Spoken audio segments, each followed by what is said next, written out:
And so, and we need to begin wrapping this up, but you've expressed, I mean, obviously you didn't support Mr. Trump in the end. You've got real concerns about him. You've also said, we've talked in a number of ways about how we shouldn't assume it's going to be more dark than there's reason to believe. And I do believe the single biggest thing we all have to stop doing is assuming that we know what the other person thinks, regardless of what they say. We've just got to stop doing that. You know, that is what the South did to Abraham Lincoln. You know, that no matter what he says, what we know he really thinks is this, and so we're going to destroy the country and kill 600,000 people on the basis of it. And we can't do that. We've got to stop assuming we know what people think when it's something they've never said.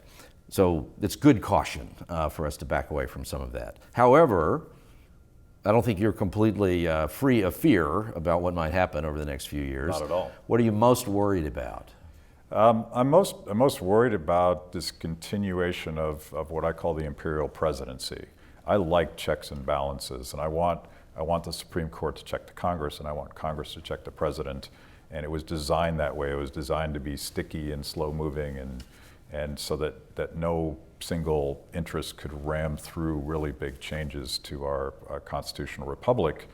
I'm very worried about that, but I'm worried about this us versus them thing. I think it's really destructive. I want to get upstream of politics. I actually left FreedomWorks to get out of politics, and of course then I went to work for a Rand Paul super PAC and then a Gary Johnson super PAC. That's kind of like getting out of politics. And it was really designed that way because I want to talk to young people and I want to talk to progressives and people that think that they fundamentally disagree with libertarians and Tea Partiers, because I think there is a common set of values here, and I think we can solve these problems upstream of politics if we stop expecting so much of a president. Like, no single guy is going to make America great again.